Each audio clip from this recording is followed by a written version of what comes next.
हाँ जी, अज का अपना टॉपिक है सॉइल पोल्यूशन और नाल अज आप पढ़ांगे नॉइज़ पोल्यूशन। ठीक है, कुछ न्यूक्लीयर एक्सीडेंट्स, कुछ न्यूक्लीयर एक्सप्लोजनस भी पढ़ांगे। सब तो पहला सॉइल पोल्यूशन की गल करिए। सॉइल पोल्यूशन हुंदा की है? सॉइल पोल्यूशन हुंदा है कुछ अनफेवरेबल ऑल्टरेशन हुंदियां ने सॉइल दे विच, कुछ ऐड कर दिता जाता है या कुछ रिमूव कर दिते जाते हैं सबसटांसिस जिहड़े कि सॉइल की फर्टिलिटी नूं डिक्रीज़ करते हैं। ठीक है, that is called soil pollution. Soil pollution दे हुण दो टाइप्स ने, एक हुंदा नैगेटिव और एक हुंदा पॉजिटिव। नैगेटिव दे विच हुंदा आ कि कुछ सबसटांसिस सॉइल दे विच लॉस हो जाते हैं। ठीक है, और कुछ कंपोनेंट्स जिहड़े ने वो लूज़ हो जाते हैं सॉइल दे विचों। जिद्दां कि उहदे विच पहला है सॉइल इरोजन। सॉइल इरोजन जिहड़ी है सॉइल वाटर दे नाल भी हो सकती है और हवा दे नाल भी, एयर नाल भी हो सकती है। वाटर नाल जदों बहुत ज़्यादा बारिश हुंदी आ ते उदों की हुंदी आ, सॉइल की जो टॉप मोस्ट लेयर हुंदी आ वो सारी वह जांदी है नाल पानी दे। और हवा दे नाल की हुंदी आ, जदों बहुत ज़्यादा तेज़ हवा चलती है तो उहदे नाल टॉप मोस्ट लेयर सॉइल की जिहड़ी जिहदे विच सारी फर्टिलिटी सारी टॉप मोस्ट लेयर दे विच हुंदी है। ठीक है, तो वो की हुंदी है सारी वो भी वह जांदी है। सो एक ये हो गया। दूसरा हुंदा है ओवर ग्रेजिंग। जदों बहुत ज़्यादा पशुओं नूं चराया जाता है, कैटल्स हो गए, डोमैसटिक कैटल्स नूं बहुत ज़्यादा चरा लिया जाता, तो वो भी की करते हैं, ਉਹਦੇ ਨਾਲ भी सॉइल इरोजन हो जाती है। सॉइल पोल्यूशन हुंदा एक तरह से, यानी कि जिहड़ी उपर वाली लेयर है वो सारी खत्म हो जाती है। उस तो बाद दूसरा है अपने call positive soil pollution. Positive soil pollution दे विच की है कि कुछ अनवांटेड मटीरियल जिहड़ा आ सॉइल दे विच वो ऐड किया जाता है, जिद्दां कि पैसटीसाइड्स हो गए, वीडीसाइड्स हो गए। पैसटीसाइड्स आपां कद लई यूज़ करते हैं ताकि इंसैक्ट्स, कुछ फंजाई या कुछ वीड्स जिहड़े ने वो की हो जान, किल कर दिते जान। ठीक है, उहदे लई आपां पैसटीसाइड्स यूज़ करते हैं। तो पैसटीसाइड्स तो बाद अपने कोल है इंडस्ट्रीयल वेस्ट। इंडस्ट्रीयल वेस्ट दे विच जिहदे विच इंडस्ट्रीज़ अगर कुछ भी उन्हां दा वेस्ट है वो की करदे आ जमीन दे विच दब दिता जाता है या फिर उत्थे सुੱਟ दिता जाता किते खाली जगह ते। ठीक है, सो उहदे नाल भी सॉइल पोल्यूशन हुंदा है। और उन्हां दे विच हुण इंडस्ट्रीज़ दे विच कुछ कैमिकल्स भी यूज़ हुंदे आ, तो वो कैमिकल्स की हो जाते हैं फिर सॉइल दे विच मिक्स हो जाते हैं तो सॉइल नूं पॉइजनस बना देंगे हैं। ठीक है, फिर माइन डस्ट, माइनिंग की जाती है तो माइन की जी डस्ट है वो सॉइल दे नाल मिक्स हो के सॉइल नूं पल्यूट करती है। फिर फर्टिलाइजर्स यूज़ करते हैं आपां फार्मिंग दे लई, जिहदे विच कैमिकल्स पाए जाते हैं बहुत तरह के और वो भी सॉइल नूं अफेक्ट करते हैं।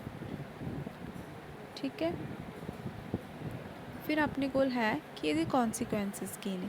कॉन्सीक्वेंसिस ये ने कि बहुत ज़्यादा क्लोरीनेटेड हाइड्रोकार्बनस जिहड़े ने सॉइल दे विच पाए जाते हैं जो आपां पैसटीसाइड्स या फिर ये सारे कुछ यूज़ करते हैं फर्टिलाइजर्स वगैरह।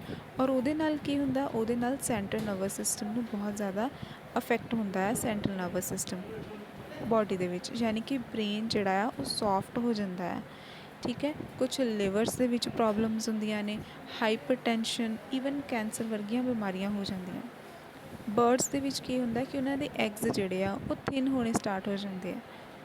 ठीक है, हुण की हुंदा आ कि पैसटीसाइड्स आपां यूज़ करते हैं कुछ दूसरे इंसैक्ट्स वगैरह नूं किल करन लई, खत्म करन लई, लेकिन उहदे नाल की हुंदा है, उहदे नाल कुछ बैनीफिशियल इंसैक्ट्स भी हुंदे आ जिहड़े कि फार्मिंग दे लई हैल्पफुल हुंदे आ, तो वो कि हुणे हुण वो भी नाल खत्म हो जाते हैं पैसटीसाइड्स दे नाल।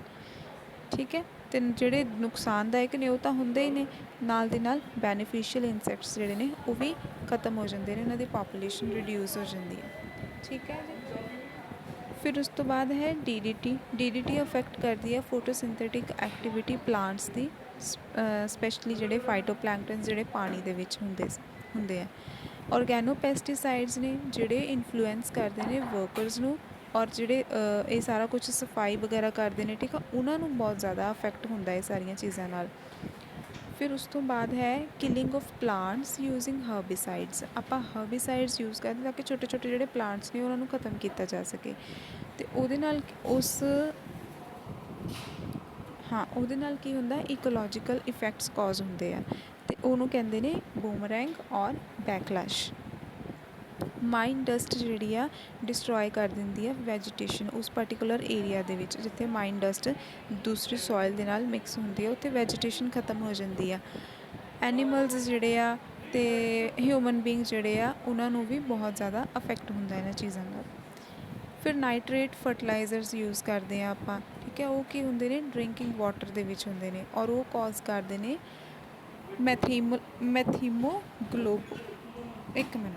ਮੈਥੀਮੋਗਲੋਬਿਨੀਮੀਆ, ਠੀਕ ਹੈ। ਇਹ ਵਾਲੀ ਡਿਜ਼ੀਜ਼ ਕੌਜ਼ ਕਰਦੇ ਨੇ ਹਿਊਮਨਸ ਦੇ ਵਿੱਚ।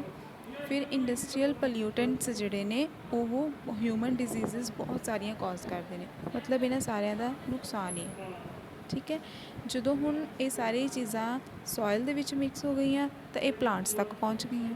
ਜਦੋਂ ਇਹ ਪਲਾਂਟਸ ਤੱਕ ਪਹੁੰਚ ਗਈਆਂ ਤਾਂ ਫਿਰ ਜਿਹੜੇ ਗਰੇਜ਼ਿੰਗ ਕਰਦੇ ਐਨੀਮਲਸ ਫਿਰ ਉਹਨਾਂ ਤੱਕ ਪਹੁੰਚ ਗਈਆਂ ਅਤੇ ਉਹਨਾਂ ਨੂੰ ਕੀ ਹੁੰਦਾ ਆ, ਫਿਰ ਉਹਨਾਂ ਦੀ ਹੈਲਥ ਖ਼ਰਾਬ ਹੁੰਦੀ ਆ। ਟੀਥ ਜਿਹੜੇ ਨੇ ਉਹਨਾਂ ਦੇ ਵੀਕ ਹੋ ਜਾਂਦੇ ਆ, ਬੋਨਸ ਉਹਨਾਂ ਦੀਆਂ ਵੀਕ ਹੋ ਜਾਂਦੀਆਂ ਨੇ, ਨੀ ਬੋਨਸ ਜਿਹੜੀਆਂ ਹੁੰਦੀਆਂ ਨੇ ਉਹਨਾਂ 'ਚ ਸਵੈਲਿੰਗ ਹੋ ਜਾਂਦੀ ਹੈ, ਠੀਕ ਹੈ। ਫਿਰ ਉਸ ਤੋਂ ਬਾਅਦ ਹੁਣ ਗੱਲ ਕਰੀਏ ਇਹਦੇ ਪ੍ਰੀਵੈਂਸ਼ਨਸ ਦੀ, ਕੰਟਰੋਲ ਦੀ।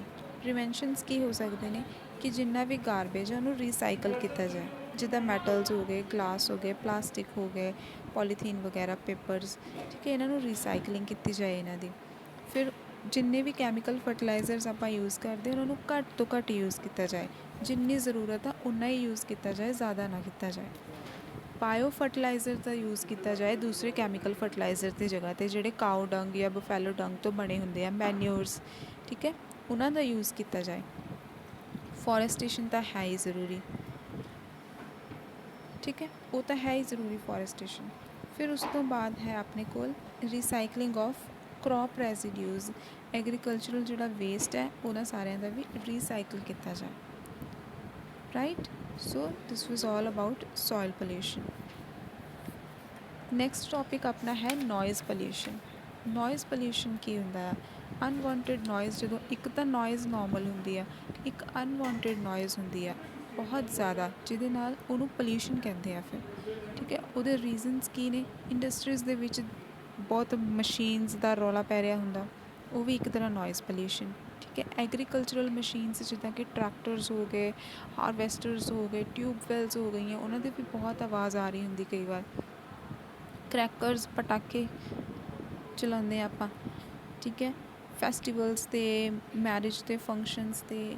ਫਿਰ ਆਪਾਂ ਐਂਟਰਟੇਨਮੈਂਟ ਇਕੁਇਪਮੈਂਟਸ ਜਿੱਦਾਂ ਕਿ ਰੇਡੀਓਜ਼ ਵਗੈਰਾ, TV ਹੋ ਗਿਆ, ਰਿਕਾਰਡ ਪਲੇਅਰਸ ਹੋ ਗਏ, ਇਹਨਾਂ ਨੂੰ ਆਪਾਂ ਉੱਚੀ ਆਵਾਜ਼ ਕਰਕੇ ਸੁਣਦੇ ਹਾਂ। ਪਬਲਿਕ ਲਾਊਡ ਸਪੀਕਰਸ ਜਿਹੜੇ ਹੁੰਦੇ ਨੇ ਉਹ ਵੀ ਇੱਕ ਤਰ੍ਹਾਂ ਨੋਇਜ਼ ਪੋਲਿਊਸ਼ਨ ਕ੍ਰੀਏਟ ਕਰਦੇ ਆ, ਠੀਕ ਹੈ। ਹੁਣ ਇਹਨਾਂ ਦੇ ਕੌਨਸੀਕੁਐਂਸਿਸ ਕੀ ਨੇ, ਇਹਨਾਂ ਨਾਲ ਕੀ ਪ੍ਰੋਬਲਮਸ ਹੁੰਦੀਆਂ ਨੇ। ਸਭ ਤੋਂ ਪਹਿਲਾਂ ਤਾਂ ਹੀਅਰਿੰਗ ਐਬਿਲਿਟੀ 'ਤੇ ਅਫੈਕਟ ਕਰਦਾ ਆ, ਯਾਨੀ ਕਿ ਜਿਹੜੇ ਸੈਂਸਰੀ ਸੈੱਲਸ ਹੁੰਦੇ ਨੇ ਆਪਣੇ ਕੰਨਾਂ ਦੇ ਵਿੱਚ ਉਹ ਪਰਮਾਨੈਂਟਲੀ ਡੈਮੇਜ ਹੋ ਸਕਦੇ ਆ ਅਗਰ ਲਗਾਤਾਰ ਇੰਨਾ ਜ਼ਿਆਦਾ ਆਪਾਂ ਨੋਇਜ਼ ਦੇ ਵਿੱਚ ਰਹਿੰਦੇ ਹਾਂ ਤਾਂ, ਠੀਕ ਹੈ। ਅਗਰ ਸਡਨਲੀ ਲਾਊਡ ਹੁੰਦਾ ਹੈ ਕੁਛ ਜਿੱਦਾਂ ਸਡਨਲੀ ਕੀ ਹੋ ਸਕਦਾ, ਕੋਈ ਧਮਾਕਾ ਹੁੰਦਾ ਹੈ, ਕੋਈ ਐਕਸਪਲੋਜਨ ਹੁੰਦਾ ਆ, ਜਿੱਦਾਂ ਪਹਾੜਾਂ ਦੇ ਵਿੱਚ, ਹਿਲਸ ਦੇ ਵਿੱਚ ਡਾਇਨਾਮਾਈਟ ਐਕਸਪਲੋਜਨਸ ਕੀਤੇ ਜਾਂਦੇ ਆ ਤਾਂ ਕਿ ਰੋਡਸ, ਪਹਾੜ ਟੁੱਟ ਜਾਣ ਅਤੇ ਰੋਡਸ ਬਣਾਏ ਜਾਣ ਉੱਥੇ, ਅਤੇ ਜਿਹੜੇ ਉੱਥੇ ਨੇੜੇ ਤੇੜੇ ਰਹਿੰਦੇ ਨੇ ਲੋਕ ਉਹਨਾਂ ਨੂੰ ਇਸ ਚੀਜ਼ ਨਾਲ ਬਹੁਤ ਨੁਕਸਾਨ ਹੁੰਦਾ ਹੈ। ਇੱਕਦਮ ਜਦੋਂ ਐਕਸਪਲੋਜਨ ਹੁੰਦਾ ਹੈ ਤਾਂ ਉਹ ਬਹੁਤ ਲਾਊਡ ਨੋਇਜ਼ ਨਿਕਲਦੀ ਹੈ ਉਹਦੀ, ਠੀਕ ਹੈ। ਜਨਰਲ ਹੈਲਥ ਦੀ ਗੱਲ ਕਰੀਏ ਤਾਂ ਐਨਜ਼ਾਈਟੀ ਕੌਜ਼ ਕਰਦਾ ਹੈ, ਸਟਰੈਸ ਕੌਜ਼ ਕਰਦਾ ਹੈ, ਹੈਡੇਕ, ਸਿਰ ਦੁਖਣ ਲੱਗ ਜਾਂਦਾ ਹੈ, ਸਟਮਕ ਡਿਸਆਰਡਰਸ ਵੀ ਹੋ ਸਕਦੀਆਂ ਨੇ ਇਹਦੇ ਨਾਲ, ਨੋਇਜ਼ ਦੇ ਨਾਲ, ਔਰ ਬਲੱਡ ਪ੍ਰੈਸ਼ਰ ਵੀ ਹਾਈ ਹੋ ਸਕਦਾ ਹੈ, ਠੀਕ ਹੈ ਜੀ। ਇਮੋਸ਼ਨਲ ਡਿਸਟਰਬੈਂਸ ਤਾਂ ਹੁੰਦੀ ਹੀ ਹੈ। ਅਗਰ ਕੋਈ ਅਨਬੋਰਨ ਬੇਬੀ ਦੇ ਨੋਇਜ਼ ਦੇ ਨਾਲ ਉਹਨੂੰ, ਮਤਲਬ ਅਗਰ ਪ੍ਰੈਗਨੈਂਟ ਵੂਮਨ ਨੂੰ ਬਹੁਤ ਜ਼ਿਆਦਾ ਨੋਇਜ਼ ਪੋਲਿਊਸ਼ਨ ਦੇ ਨਾਲ ਵਿੱਚ ਰਹਿਣਾ ਪੈ ਰਿਹਾ ਆ ਤਾਂ ਉਹਦੇ ਨਾਲ ਕੀ ਹੁੰਦਾ ਹੈ, ਜੋ ਅਨਬੋਰਨ ਬੇਬੀ ਹੁੰਦਾ ਆ ਉਹਦਾ ਡਿਵੈਲਪਮੈਂਟ ਨਹੀਂ ਹੋ ਪਾਉਂਦੀ ਨਰਵਸ ਸਿਸਟਮ ਦੀ, ਠੀਕ ਹੈ। ਉਹਦੇ ਨਰਵਸ ਸਿਸਟਮ ਦੀ ਡਿਵੈਲਪਮੈਂਟ ਨਹੀਂ ਹੋ ਪਾਉਂਦੀ, ਜਿਹਦੇ ਕਰਕੇ ਕੀ ਹੁੰਦਾ ਹੈ ਕਿ ਬੱਚਾ ਅੱਗੇ ਜਾ ਕੇ ਐਬਨੋਰਮਲ ਬਿਹੇਵੀਅਰ ਕਰਦਾ ਹੈ। ਸੋ ਇਸ ਲਈ ਨੋਇਜ਼ ਪੋਲਿਊਸ਼ਨ ਤੋਂ ਤਾਂ ਬਚਣਾ ਹੀ ਚਾਹੀਦਾ ਹੈ। ਹੁਣ ਇਹਦੇ ਕੰਟਰੋਲ ਮੇਜਰਸ ਕੀ ਨੇ, ਕੰਟਰੋਲ ਕਿੱਦਾਂ ਕੀਤਾ ਜਾ ਸਕਦਾ ਇਹਨੂੰ। ਕੰਟਰੋਲ ਇਹਦਾ ਇਹੀ ਹੋ ਸਕਦਾ ਆ ਕਿ ज़्यादा ਤੋਂ ज़्यादा ਰੇਲਵੇ ਸਟੇਸ਼ਨਸ ਜਾਂ ਇੰਡਸਟਰੀਜ਼ ਜਿਹੜੀਆਂ ਨੇ ਉਹਨਾਂ ਦੇ ਵਿੱਚ ਹਿਊਮਨ ਸੈਟਲਮੈਂਟ ਕੁਛ ਇੱਦਾਂ ਦੀ ਕੀਤੀ ਜਾਏ ਜਾਂ ਮਸ਼ੀਨਸ ਜਿਹੜੀਆਂ ਨੇ ਉਹਨਾਂ ਦਾ ਇੱਦਾਂ ਦਾ ਯੂਜ਼ ਹੋਵੇ ਕਿ ਉਹ ਆਵਾਜ਼ ਨਾ ਕਰਨ, ਨੋਇਜ਼ ਨਾ ਕਰਨ। ਠੀਕ ਹੈ, ਔਰ ਇੰਡਸਟਰੀਜ਼ ਜਾਂ ਰੇਲਵੇ ਸਟੇਸ਼ਨਸ ਇਹਨਾਂ ਦੇ ਨੇੜੇ ਤੇੜੇ ਹਿਊਮਨ ਦੀ ਸੈਟਲਮੈਂਟ ਤਾਂ ਹੋਣੀ ਹੀ ਨਹੀਂ ਚਾਹੀਦੀ, ਇਹਨਾਂ ਤੋਂ ਦੂਰ ਹੀ ਹੋਣਾ ਚਾਹੀਦਾ। ਠੀਕ ਹੈ, ਐਜੂਕੇਸ਼ਨਲ ਇੰਸਟੀਟਿਊਟਸ ਜਿਹੜੇ ਨੇ ਉਹ ਵੀ ਸਾਇਲੈਂਟ ਜਗ੍ਹਾ 'ਤੇ ਹੋਣੇ ਚਾਹੀਦੇ ਨੇ, ਹੌਸਪੀਟਲਸ ਜਿਹੜੇ ਨੇ ਉਹ ਵੀ। ਫਿਰ ਹਾਈਵੇ ਟ੍ਰੈਫਿਕ ਕਹਿ ਰਹੇ ਨੇ ਕਿ should not be allowed two pass through towns and cities. Highway traffic ਜਿਹੜਾ ਆ ਉਹ ਸਿਟੀਜ਼ ਜਾਂ ਟਾਊਨਸ ਦੇ ਨੇੜੇ ਨਹੀਂ ਹੋਣਾ ਚਾਹੀਦਾ, ਇਹ ਹਮੇਸ਼ਾ ਹੀ ਬਾਈਪਾਸ ਦੇ ਥਰੂ ਹੋਣਾ ਚਾਹੀਦਾ ਜਾਂ ਓਵਰ ਬ੍ਰਿਜਿਸ ਜਿਹੜੇ ਨੇ। ਔਰ ਜਿਹੜੇ ਪ੍ਰੈਸ਼ਰ ਹੌਰਨਸ ਨੇ ਉਹ ਤਾਂ ਅਲਾਊਡ ਹੋਣੇ ਹੀ ਨਹੀਂ ਚਾਹੀਦੇ। ਇੱਕ ਹੈ green muffler scheme. Green muffler scheme ਦਾ ਮਤਲਬ ਇਹ ਹੈ ਕਿ 4-5 ਰੋਜ਼ ਦੇ ਵਿੱਚ ਟਰੀਜ਼ ਅਤੇ ਸ਼ਰਬਸ ਜਿਹੜੇ ਆ ਉਹ ਰੋਡਸ ਦੀ ਸਾਈਡਸ 'ਤੇ ਜਾਂ ਰੇਲਵੇ ਲਾਈਨਸ ਜਾਂ ਰੋਡਸ ਦੇ ਵਿੱਚ ਉਹਨਾਂ ਦੀ ਸਾਈਡਸ 'ਤੇ ਉਗਾਏ ਜਾਣ।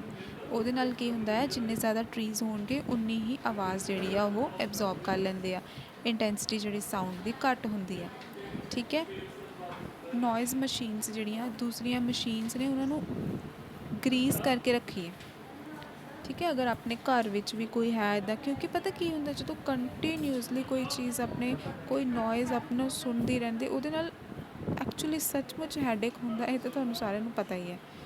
ਹੈਡੇਕ ਹੋਣ ਲੱਗ ਜਾਂਦਾ ਆ, ਇੰਗਜ਼ਾਇਟੀ ਹੋਣ ਲੱਗ ਜਾਂਦੀ ਆ, ਇਮੋਸ਼ਨਲ ਵੀ ਡਿਸਟਰਬੈਂਸ ਹੁੰਦੀ ਹੈ ਕਈ ਵਾਰ।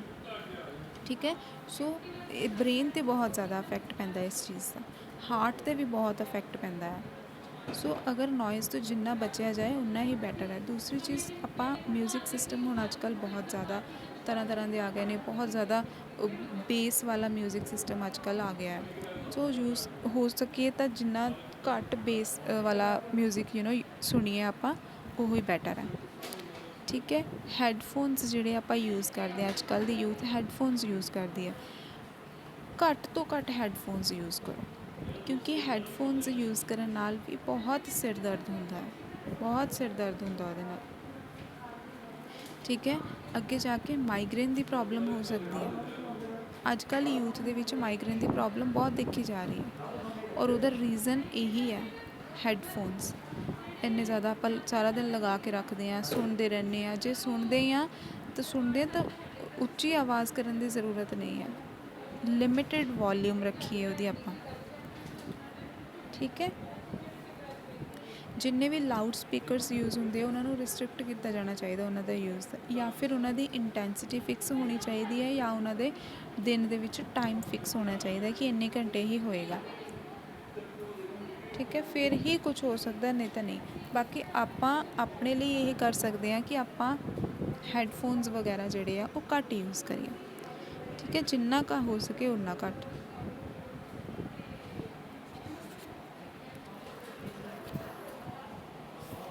ਨੈਕਸਟ ਆਪਣਾ ਟੌਪਿਕ ਹੈ ਨਿਊਕਲੀਅਰ ਐਕਸੀਡੈਂਟਸ। ਬਹੁਤ ਇੰਪੋਰਟੈਂਟ ਔਰ ਇੰਟਰਸਟਿੰਗ ਟੌਪਿਕ ਹੈ ਇਹ ਵਾਲਾ। ਆਪਾਂ 2 ਕੇਸ ਸਟੱਡੀਜ਼ ਵੀ ਪੜ੍ਹਾਂਗੇ ਇਹਦੀਆਂ, ਬਹੁਤ ਇੰਟਰਸਟਿੰਗ ਹੈ। ਨਿਊਕਲੀਅਰ ਐਕਸੀਡੈਂਟਸ ਦੇ ਵਿੱਚ ਪਹਿਲਾ ਹੈ ਨਿਊਕਲੀਅਰ ਡਿਜ਼ਾਸਟਰਸ ਹੁੰਦੇ ਕੀ ਨੇ। ਨਿਊਕਲੀਅਰ ਡਿਜ਼ਾਸਟਰਸ ਕੀ ਨੇ? ਸਾਇੰਸ ਨੇ ਬਹੁਤ, ਟੈਕਨੋਲੋਜੀ ਨੇ ਬਹੁਤ ਜ਼ਿਆਦਾ ਤਰੱਕੀ ਕੀਤੀ ਹੈ। ਠੀਕ ਹੈ, ਲੇਕਿਨ ਉਸ ਟੈਕਨੋਲੋਜੀ ਨੂੰ ਅਗਰ ਗਲਤ ਤਰੀਕੇ ਨਾਲ ਯੂਜ਼ ਕਰਦੇ ਆ ਤਾਂ ਉਹ ਫਿਰ ਇੱਕ ਤਰ੍ਹਾਂ ਡਿਜ਼ਾਸਟਰਸ ਹੀ ਕੋਜ਼ ਕਰਦਾ ਹੈ। ਇੱਕ ਤਾਂ ਹੁੰਦਾ ਆ ਕਿ ਨਿਊਕਲੀਅਰ ਐਕਸੀਡੈਂਟ, ਯਾਨੀ ਕਿ ਕੁਛ ਐਕਸੀਡੈਂਟ ਹੋ ਗਿਆ ਜਾਂ ਕੁਛ ਗਲਤੀਆਂ ਦੇ ਕਰਕੇ ਹੋ ਗਿਆ, ਕੁਛ ਕੇਅਰਲੈਸਨੈਸ ਦੀ ਵਜ੍ਹਾ ਦੇ ਨਾਲ ਹੋ ਗਿਆ। ਔਰ ਇੱਕ ਹੁੰਦਾ ਆ ਨਿਊਕਲੀਅਰ ਵਾਰਸ, ਜਿਹੜੀਆਂ ਕਿ ਖੁਦ ਕੀਤੇ ਜਾਂਦੇ ਆ, ਜਿੱਦਾਂ ਹੁਣ ਵਾਰ ਹੋ ਰਹੀ ਆ ਉਹਨਾਂ ਦੇ ਵਿੱਚ ਇਜ਼ਰਾਈਲ ਔਰ ਪੈਲਸਤੀਨ ਦੇ ਵਿੱਚ। ਠੀਕ ਹੈ, ਸੋ ਉਹ ਵਾਰ ਹੋ ਰਹੀ ਹੈ, ਉੱਥੇ ਬਲਾਸਟ ਕੀਤੇ ਜਾ ਰਹੇ ਨੇ, ਇੱਕ ਇੱਧਰ ਉੱਧਰ, ਉਹ ਉੱਧਰ ਬਲਾਸਟ, ਇਜ਼ਰਾਈਲ ਜਿਹੜੀ ਹੈ ਦੂਸਰੀ ਕੰਟਰੀ ਦੇ ਵਿੱਚ ਬਲਾਸਟ ਕਰ ਰਹੀ ਹੈ। ਸੋ ਉਹ ਹੁੰਦਾ ਆ ਕਿ ਵਾਰਸ ਜਿਹੜੀਆਂ ਨੇ ਖੁਦ ਐਕਸਪਲੋਜਨਸ ਖੁਦ ਕੀਤੇ ਜਾਂਦੇ ਨੇ। ਠੀਕ ਹੈ, ਲੇਕਿਨ ਇੱਥੇ ਆਪਾਂ ਪੜ੍ਹਾਂਗੇ ਨਿਊਕਲੀਅਰ ਐਕਸਪਲੋਜਨ। ਉੱਥੇ ਅਜੇ ਨਿਊਕਲੀਅਰ ਐਕਸਪਲੋਜਨ ਨਹੀਂ ਹੋਇਆ, ਰੱਬ ਕਰੇ ਹੋਵੇ ਵੀ ਨਾ।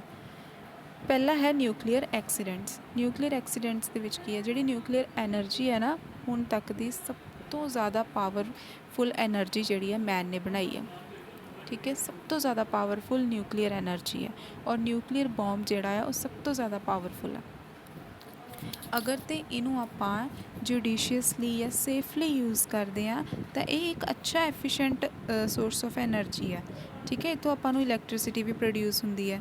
ਲੇਕਿਨ ਅਗਰ ਇਹਨੂੰ ਕੇਅਰਲੈਸਨੈਸ ਦੇ ਨਾਲ ਯੂਜ਼ ਕਰਦੇ ਹਾਂ, ਸੇਫਟੀ ਮੈਜਰਸ ਨਹੀਂ ਯੂਜ਼ ਕਰਦੇ ਇਹਦੇ ਵਿੱਚ, ਤਾਂ ਇਹੀ ਨਿਊਕਲੀਅਰ ਐਨਰਜੀ ਜਿਹੜੀ ਹੈ ਐਕਸੀਡੈਂਟਸ ਕੋਜ਼ ਕਰਦੀ ਆ, ਔਰ ਇਹ ਐਕਸੀਡੈਂਟਸ ਜਿਹੜੇ ਨੇ ਡਿਜ਼ਾਸਟਰਸ ਹੁੰਦੇ ਨੇ ਫਿਰ।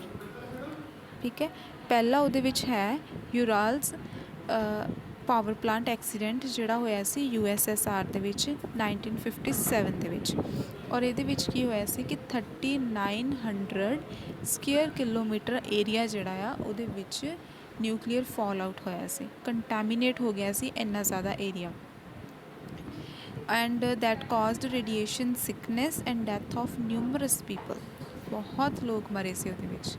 ਦੂਸਰਾ ਹੋਇਆ ਸੀ 3 Mile Island power plant accident ਜਿਹੜਾ ਸੀ USA ਦੇ ਵਿੱਚ 1979 ਦੇ ਵਿੱਚ, ਔਰ ਉਹਦੇ ਵਿੱਚ ਵੀ ਬਹੁਤ ਲੋਕ ਮਰੇ ਸੀ। ਤੀਸਰਾ ਹੋਇਆ ਸੀ ਕੈਰਨੋਬਾਈਲ ਨਿਊਕਲੀਅਰ ਪਲਾਂਟ ਐਕਸੀਡੈਂਟ ਜਿਹੜਾ ਸੀ ਯੂਕਰੇਨ ਦੇ ਵਿੱਚ ਹੋਇਆ, ਔਰ ਇਹ ਹੋਇਆ ਸੀ 1986 ਦੇ ਵਿੱਚ। ਔਰ ਇਹਦੇ ਵਿੱਚ 5 ਤੋਂ 7 ਮਿਲੀਅਨ ਲੋਕ ਜਿਹੜੇ ਸੀ ਰਸ਼ੀਆ, ਯੂਕਰੇਨ ਔਰ ਬੈਲਾਰੂਸ਼ੀਆ ਦੇ ਵਿੱਚ ਅਫੈਕਟ ਹੋਏ ਸੀ। ਡਿਜ਼ੀਜ਼ਿਜ਼ ਹੋ ਗਈਆਂ ਸੀ ਲੋਕਾਂ ਨੂੰ, ਕੈਂਸਰ ਵਰਗੀਆਂ, ਲੋਸ ਆਫ ਹੇਅਰ ਔਰ ਸਕਿਨ ਅਲਸਰੇਸ਼ਨ, ਜਿਹੜਾ ਸਕਿਨ ਦੇ ਉੱਪਰ ਛਾਲੇ ਹੋ ਜਾਂਦੇ ਆ। ਠੀਕ ਹੈ, ਔਰ ਬਹੁਤ ਜ਼ਿਆਦਾ 60 ਸਕੁਅਰ ਕਿਲੋਮੀਟਰ ਏਰੀਆ ਜਿਹੜਾ ਸੀ, ਵੈਜੀਟੇਸ਼ਨ ਜਿੰਨੀ ਉੱਥੇ ਸੀ, ਪਲਾਂਟਸ ਜਿਹੜੇ ਸੀ, ਐਨੀਮਲਸ ਜਿਹੜੇ ਸੀ, ਸਭ ਡੈਮੇਜ ਹੋਏ ਸੀ ਬਹੁਤ ਬੁਰੀ ਤਰ੍ਹਾਂ। ਓਕੇ, ਦੂਸਰਾ ਹੁਣ ਗੱਲ ਕਰੀਏ ਆਪਾਂ ਨਿਊਕਲੀਅਰ ਐਕਸਪਲੋਜਨਸ ਦੀ, ਕਿ ਨਿਊਕਲੀਅਰ ਐਕਸਪਲੋਜਨਸ ਕੀ ਹੁੰਦੇ ਨੇ। ਨਿਊਕਲੀਅਰ ਐਕਸਪਲੋਜਨਸ ਹੁੰਦੇ ਨੇ ਕਿ ਜਦੋਂ ਕੁਛ ਰੇਡੀਓ ਐਕਟਿਵ ਐਲੀਮੈਂਟਸ ਕਿਹੜੇ ਨੇ, ਸਟ੍ਰੋਂਸ਼ੀਅਮ, ਸੀਜ਼ੀਅਮ, ਆਇਓਡੀਨ, ਠੀਕ ਹੈ, ਇੱਦਾਂ ਦੇ ਐਲੀਮੈਂਟਸ ਅਗਰ ਥਰੋ ਕੀਤੇ ਜਾਣ ਕਿਸੇ ਏਰੀਆ 'ਤੇ ਤਾਂ ਉਹ ਹੁੰਦਾ ਨਿਊਕਲੀਅਰ ਐਕਸਪਲੋਜਨ, ਰਾਈਟ। ਹੁਣ ਇਹਦੇ ਵਿੱਚ ਕੀ ਆ, ਚਲੋ ਇਹ ਆਪਾਂ ਨੈਕਸਟ ਕੇਸ ਸਟੱਡੀ ਦੇ ਵਿੱਚ ਪੂਰਾ ਡਿਟੇਲ 'ਚ ਪੜ੍ਹਾਂਗੇ, ਜਿਹੜਾ USA ਨੇ ਡਰੋਪ ਕੀਤਾ ਸੀ 2 ਨਿਊਕਲੀਅਰ ਬੋਂਬ USA ਨੇ ਸਿੱਟੇ ਸੀਗੇ ਹੀਰੋਸ਼ੀਮਾ ਔਰ ਨਾਗਾਸਾਕੀ ਦੇ ਵਿੱਚ, ਜਾਪਾਨ ਦੇ ਵਿੱਚ। ਠੀਕ ਹੈ, ਇਹ ਪੂਰਾ ਕੇਸ ਸਟੱਡੀ ਦੇ ਵਿੱਚ ਪੜ੍ਹਦੇ ਹਾਂ। ਪਹਿਲਾਂ ਦੇਖੀਏ ਕਿ ਹੁਣ ਇਹਦੇ ਪ੍ਰੀਵੈਂਸ਼ਨਸ ਜਾਂ ਕੰਟਰੋਲ ਮੇਜਰਸ ਕੀ ਨੇ ਨਿਊਕਲੀਅਰ ਡਿਜ਼ਾਸਟਰਸ ਦੇ। ਜਿੰਨਾ ਹੋ ਸਕੇ ਸੇਫਟੀ ਮੇਜਰਸ ਜਿਹੜੇ ਨੇ ਯੂਜ਼ ਕੀਤੇ ਜਾਣੇ ਚਾਹੀਦੇ ਆ ਤਾਂ ਕਿ ਐਕਸੀਡੈਂਟਸ ਨਾ ਹੋਣ। ਅਗਰ ਰੇਡੀਓ ਐਕਟਿਵ ਮਟੀਰੀਅਲਸ ਲੀਕ ਹੋ ਰਹੇ ਨੇ ਤਾਂ ਉਹਨਾਂ ਨੂੰ ਐਨਵਾਇਰਨਮੈਂਟ ਦੇ ਵਿੱਚ ਅਗਰ ਉਹ ਲੀਕ ਹੋ ਰਹੇ ਨੇ ਤਾਂ ਉਹਨਾਂ ਨੂੰ ਟੋਟਲੀ ਰੋਕਿਆ ਜਾ ਸਕੇ। ਰੇਡੀਓ ਐਕਟਿਵ ਜਿੰਨਾ ਵੀ ਵੇਸਟ ਹੁੰਦਾ ਆ ਉਹ ਸਾਰਾ ਕਿਸੇ ਇੱਦਾਂ ਦੀ ਜਗ੍ਹਾ 'ਤੇ ਡਿਸਪੋਜ਼ ਕੀਤਾ ਜਾਵੇ ਜਿੱਥੇ ਕੋਈ ਰਹਿੰਦਾ ਨਹੀਂ ਹੈ, ਜਿੱਥੇ ਹੈਬਿਟੇਸ਼ਨ ਨਹੀਂ ਹੈ। ਠੀਕ ਹੈ, ਕੁਛ ਨਿਊਕਲੀਅਰ ਪ੍ਰੋਗਰਾਮਸ ਜਿਹੜੇ ਨੇ ਉਹ ਚਲਾਉਣੇ ਚਾਹੀਦੇ ਨੇ ਤਾਂ ਕਿ ਲੋਕਾਂ ਨੂੰ ਪਤਾ ਲੱਗੇ ਕਿ ਨਿਊਕਲੀਅਰ ਪਾਵਰ ਜਿਹੜੀ ਆ ਉਹ ਯੂਜ਼ ਨਹੀਂ ਕਰਨੀ, ਪੀਸਫੁਲੀ ਕਿੱਦਾਂ ਰਹਿਣਾ ਆ। ਯੂਜ਼ ਆਫ ਨਿਊਕਲੀਅਰ ਵੈਪਨਸ ਜਿਹੜੇ ਆ, ਨਿਊਕਲੀਅਰ ਵੈਪਨਸ ਦਾ ਲੜਾਈ ਦੇ ਟਾਈਮ, ਵਾਰਸ ਦੇ ਟਾਈਮ ਬੈਨ ਹੋਣਾ ਚਾਹੀਦਾ ਹੈ ਉਹਨਾਂ ਦਾ ਯੂਜ਼, ਤਾਂ ਕਿ ਜਿਹੜੇ ਲੋਕ ਹੈ ਉਹ ਨਾ ਮਰਨ ਔਰ ਜ਼ਿਆਦਾ ਨੁਕਸਾਨ ਨਾ ਹੋਵੇ। ਠੀਕ ਹੈ, ਪਹਿਲਾਂ ਆਪਾਂ ਪੜ੍ਹਦੇ ਹਾਂ ਕੇਸ ਸਟੱਡੀ ਹੈਗੀ ਆ ਆਪਣੇ ਕੋਲ ਨਿਊਕਲੀਅਰ ਡਿਜ਼ਾਸਟਰਸ ਐਂਡ ਲੀਕੇਜ, ਜਿਹਦੇ ਵਿੱਚ 26 ਅਪ੍ਰੈਲ 1986 ਦੀ ਗੱਲ ਹੈ। ਉਦੋਂ ਨਿਊਕਲੀਅਰ ਰਿਐਕਟਰ ਇਨ ਕੈਰਨੋਬਾਈਲ ਯੂਕਰੇਨ ਦੇ ਵਿੱਚ ਹੋਇਆ ਸੀ, ਜਿਹਦੇ ਵਿੱਚ ਕੀ ਹੋਇਆ ਸੀ ਕਿ ਐਕਸਪੈਰੀਮੈਂਟ ਕਰਦੇ ਟਾਈਮ, ਔਰ ਇਹ ਹੁਣ ਤੱਕ ਦਾ ਵਰਲਡ ਦਾ ਸਭ ਤੋਂ ਵੱਡਾ ਨਿਊਕਲੀਅਰ ਐਕਸੀਡੈਂਟ ਸੀ। ਕੀ ਹੋਇਆ ਸੀ ਕਿ ਐਕਸਪੈਰੀਮੈਂਟ ਕਰਦੇ ਟਾਈਮ 'ਤੇ ਜਿਹੜੇ ਪਲਾਂਟ ਆਪਰੇਟਰ ਸੀ ਉਹਨਾਂ ਨੇ, ਉਹ ਪਲਾਂਟ ਆਪਰੇਟਰ ਸਵਿਚ ਆਫ ਹੋ ਗਏ ਸੀਗੇ, ਨਹੀਂ ਤਾਂ ਉਹ ਕੀ ਸੀ, ਉਹ ਹੁੰਦੇ ਆ ਆਟੋਮੈਟਿਕ ਸ਼ਟਡਾਊਨ। ਰਿਐਕਟਰਸ ਦੇ ਜਿਹੜੇ ਆਟੋਮੈਟਿਕ ਸ਼ਟਡਾਊਨ ਮੈਕੈਨਿਜ਼ਮ ਹੁੰਦਾ ਉਹ ਬੰਦ ਹੋ ਗਿਆ ਸੀ। ਠੀਕ ਹੈ, ਅਤੇ ਜਿਹਦੇ ਕਰਕੇ ਕੀ ਹੋਇਆ ਕਿ ਐਕਸਪਲੋਜਨ ਹੋਇਆ ਬਹੁਤ ਜ਼ਿਆਦਾ, ਫਾਇਰ ਬਹੁਤ ਹੋਈ, ਅੱਗ ਬਹੁਤ ਲੱਗੀ ਸੀ ਉਸ ਟਾਈਮ 'ਤੇ। ਚਲੋ ਇਹ ਸੀ ਕਿ ਫਾਇਰ ਨੂੰ ਕੰਟਰੋਲ ਕਰ ਲਿਆ ਗਿਆ ਸੀ 10 ਦਿਨਾਂ ਦੇ ਵਿੱਚ, 10 ਦਿਨ ਲੱਗੇ ਸੀ। ਅਤੇ ਹੈਲੀਕਾਪਟਰਸ ਡਰੋਪ ਹੋਏ ਸੀਗੇ ਜਿਹਦੇ ਵਿੱਚ ਉਹਨਾਂ ਨੇ ਕੀ ਕੀਤਾ ਸੀ, 5000 ਟਨ ਲੈਡ, ਬੋਰੋਨ ਅਤੇ ਕੁਛ ਹੋਰ ਮਟੀਰੀਅਲਸ ਜਿਹੜੇ ਸੀ ਉਹਨਾਂ ਨੇ ਉੱਥੇ ਸੁੱਟੇ ਸੀ ਤਾਂ ਕਿ ਰੇਡੀਓ ਐਕਟਿਵ ਗੈਸਿਸ ਜਿਹੜੀਆਂ ਨੇ ਉਹ ਬੈਠ ਜਾਣ। ਅਤੇ 6 ਮਹੀਨੇ ਲੱਗੇ ਸੀਗੇ sector could be entombed in a giant steel and concrete building ਦੇ ਵਿੱਚ। ਰੇਡੀਓ ਐਕਟਿਵ ਡਸਟ ਜਿਹੜੀ ਸਪਰੈਡ ਹੋਈ ਸੀ ਕਿ ਪਤਾ ਨਹੀਂ ਕਿੰਨੇ ਕਿਲੋਮੀਟਰ ਏਰੀਆ ਤੱਕ ਉਹ ਸਪਰੈਡ ਹੋਈ ਸੀ ਰੇਡੀਓ ਐਕਟਿਵ ਡਸਟ। ਔਰ 3 ਲੋਕ ਤਾਂ ਜਿਹੜੇ ਸੀਗੇ ਐਕਸਪਲੋਜਨ ਦੇ ਟਾਈਮ ਉਸੇ ਟਾਈਮ ਮਰ ਗਏ ਸੀ, ਔਰ 28 shortly after because of radiation radiation exposure ਤੋਂ ਬਾਅਦ 28 ਜਣੇ ਉਦੋਂ ਮਰ ਗਏ। ਫਿਰ ਉਸ ਤੋਂ ਬਾਅਦ 259 ਲੋਕ ਜਿਹੜੇ ਆ ਬਿਮਾਰ ਹੋ ਗਏ ਸੀ, ਉਹਨਾਂ ਨੂੰ ਹੌਸਪੀਟਲਾਈਜ਼ ਕੀਤਾ ਗਿਆ। 1,35,000 ਲੋਕ ਜਿਹੜੇ ਸੀ ਅਤੇ 80,000 ਐਨੀਮਲਸ ਜਿਹੜੇ ਸੀ ਉਹਨਾਂ ਨੂੰ ਵੀ ਇਸ ਚੀਜ਼ ਨਾਲ ਬਹੁਤ ਜ਼ਿਆਦਾ ਅਸਰ ਹੋਇਆ ਔਰ ਉਹ ਵੀ ਬਿਮਾਰ ਹੋਏ। ਠੀਕ ਹੈ, 6.5 ਲੱਖ 6.5 ਲੱਖ ਪੀਪਲ ਜਿਹੜੇ ਸੀ ਉਹ ਸੀਰੀਅਸਲੀ ਅਫੈਕਟ ਹੋਏ ਸੀ ਇਸ ਚੀਜ਼ ਦੇ ਨਾਲ, ਇਸ ਡਿਜ਼ਾਸਟਰਸ ਦੇ ਨਾਲ। ਔਰ ਉਹਨਾਂ ਦੇ ਵਿੱਚ ਕੈਂਸਰ ਵਰਗੀਆਂ, ਥਾਇਰਾਇਡ ਟਿਊਮਰਸ ਵਰਗੀਆਂ ਇੱਦਾਂ ਦੀਆਂ ਬਿਮਾਰੀਆਂ ਉਹਨਾਂ ਦੇ ਵਿੱਚ ਡਿਜ਼ੀਜ਼ਸ ਕਾਜ਼ ਹੋ ਗਈਆਂ ਔਰ ਉਹਨਾਂ ਦੀ ਇਮਿਊਨਿਟੀ ਤਾਂ ਬਹੁਤ ਘੱਟ ਗਈ ਸੀ। ਔਰ ਰੇਡੀਓ ਐਕਟਿਵ ਜਿਹੜੇ ਫਿਰ ਕੀ ਹੋਇਆ ਕਿ ਰੇਡੀਓ ਐਕਟਿਵ ਕਲਾਊਡ ਬਣ ਗਿਆ ਸੀ, ਕਿਉਂਕਿ ਗੈਸਿਸ ਬਹੁਤ ਨਿਕਲੀਆਂ ਨਾ, ਤਾਂ ਉਹ ਕੀ ਹੋ ਗਏ, ਕਲਾਊਡਸ ਬਣ ਗਏ ਸੀਗੇ ਐਟਮੋਸਫੇਅਰ ਦੇ ਵਿੱਚ। ਫਿਰ ਫੂਡ ਚੇਨ ਜਿਹੜੀ ਸੀ, ਫੂਡ ਚੇਨ ਦੇ ਥਰੂ ਕੀ ਹੋਇਆ ਕਿ ਰੇਡੀਓ ਐਕਟੀਵਿਟੀ ਜਿਹੜੀ ਆ ਇੱਕ ਐਨੀਮਲ ਤੋਂ ਦੂਸਰੇ ਐਨੀਮਲ ਤੱਕ ਪਾਸ ਹੋਈ। ਹਰਬੀਵੋਰਸ ਤੱਕ ਪਾਸ ਹੋਈ ਫਰੋਮ ਗ੍ਰਾਸ, ਕਿਉਂਕਿ ਉਹ ਗ੍ਰਾਸ ਖਾਂਦੇ ਸੀ। ਤਾਂ ਸ਼ੀਪਸ ਫਿਰ ਜਿਹੜੇ ਹਰਬੀਵੋਰਸ ਨੇ ਉਹਨਾਂ ਤੱਕ ਫਿਰ ਕਿੱਥੇ ਗਈ, ਹਿਊਮਨ ਬੀਇੰਗਸ ਤੱਕ। ਔਰ ਇਹ ਸਿਰਫ ਇੱਦਾਂ ਨਹੀਂ ਆ ਕਿ ਉਨਾ ਟਾਈਮ ਜਦੋਂ ਉਹ ਐਕਸੀਡੈਂਟ ਹੋਇਆ ਜਾਂ ਬਲਾਸਟ ਹੋਇਆ ਉਦੋਂ ਹੀ ਬਸ ਹੋਇਆ ਅਤੇ ਬਾਅਦ 'ਚ ਨਹੀਂ, ਕਈ ਸਾਲਾਂ ਤੱਕ ਚੱਲਦਾ ਰਿਹਾ ਇੱਦਾਂ ਕਿ ਉਹ ਡਿਜ਼ੀਜ਼ਸ ਜਿਹੜੀਆਂ ਕਾਜ਼ ਹੋਈਆਂ ਉਹ ਇੱਕ ਜਨਰੇਸ਼ਨ ਤੋਂ ਦੂਸਰੀ ਜਨਰੇਸ਼ਨ ਤੱਕ ਪਾਸ ਹੁੰਦੀਆਂ ਗਈਆਂ। ਰੇਡੀਓ ਐਕਟੀਵਿਟੀ ਇੱਕ ਪਰਸਨ ਤੋਂ ਦੂਸਰੇ ਪਰਸਨ ਤੱਕ ਪਾਸ ਹੁੰਦੀ ਗਈ। ਠੀਕ ਹੈ, ਕਿਉਂਕਿ ਐਨੀਮਲਸ ਵਿੱਚ ਸੀ, ਫਿਰ ਐਨੀਮਲਸ ਤੋਂ ਹਿਊਮਨਸ ਨੂੰ ਹੋ ਗਈ, ਰਾਈਟ। ਔਰ ਬਹੁਤ ਜ਼ਿਆਦਾ ਵੈਜੀਟੇਬਲ, ਫਰੂਟ, ਮਿਲਕ ਸਭ ਕੁਛ ਯੂਰਪ ਦੇ ਵਿੱਚ ਕੀ ਹੋਇਆ ਸੀ, ਕੰਟੈਮੀਨੇਟਡ ਹੋ ਗਿਆ ਸੀ। ਔਰ French nuclear waste processing centre in Normandy may have affected the children playing nearby. ਜਿਹੜੇ ਨੇੜੇ ਤੇੜੇ ਬੱਚੇ ਖੇਡਦੇ ਹੋਣਗੇ ਉਹ ਵੀ ਇਸ ਚੀਜ਼ ਨਾਲ ਬਹੁਤ ਅਫੈਕਟ ਹੋਏ ਸੀ ਔਰ ਉਹਨਾਂ ਦੇ ਵਿੱਚ ਬਲੱਡ ਕੈਂਸਰ ਵਰਗੀਆਂ ਬਿਮਾਰੀਆਂ ਹੋ ਗਈਆਂ ਸੀ। ਠੀਕ ਹੈ, ਸੋ ਇਹ ਸੀਗਾ ਯੂਕਰੇਨ ਦਾ ਇੰਸੀਡੈਂਟ। ਇੱਕ ਹੈ ਨਿਊਕਲੀਅਰ ਹੋਲੋਕੌਸਟ ਜੋ ਜਾਪਾਨ ਦੇ ਵਿੱਚ ਹੋਇਆ ਸੀ। ਇਹ ਐਕਚੁਅਲੀ ਕੀ ਹੋਇਆ ਸੀ ਕਿ USA ਨੇ 2 ਐਟਮਿਕ ਬੋਮਬਸ ਜਿਹੜੇ ਸੀਗੇ 2 ਸਿਟੀਜ਼ ਦੇ ਉੱਪਰ, ਜਾਪਾਨ ਦੀਆਂ 2 ਸਿਟੀਜ਼, ਹੀਰੋਸ਼ੀਮਾ ਦੇ ਵਿੱਚ ਇੱਕ ਸੁੱਟਿਆ ਔਰ ਇੱਕ ਸੁੱਟਿਆ ਨਾਗਾਸਾਕੀ ਦੇ ਵਿੱਚ, ਡਿਊਰਿੰਗ ਦ ਵਰਲਡ ਵਾਰ 2 ਇਨ 1945। 1945 ਦੇ ਵਿੱਚ ਵਰਲਡ ਵਾਰ 2 ਦੇ ਟਾਈਮ 'ਤੇ ਉਹਨਾਂ ਨੇ 2 ਬੰਬ ਸਿੱਟੇ ਸੀ। ਜਿਹੜਾ ਫਸਟ ਬੰਬ ਉਹਨਾਂ ਨੇ ਸਿੱਟਿਆ ਸੀ ਹੀਰੋਸ਼ੀਮਾ ਦੇ ਵਿੱਚ 6 ਅਗਸਤ ਨੂੰ ਔਰ ਉਸ ਬੰਬ ਦਾ ਨਾਮ ਸੀ ਲਿਟਲ ਬॉय। ਅਤੇ ਸੈਕਿੰਡ ਜਿਹੜਾ ਸੀ ਉਹ ਨਾਗਾਸਾਕੀ ਦੇ ਵਿੱਚ ਸੁੱਟਿਆ ਸੀ 9 ਅਗਸਤ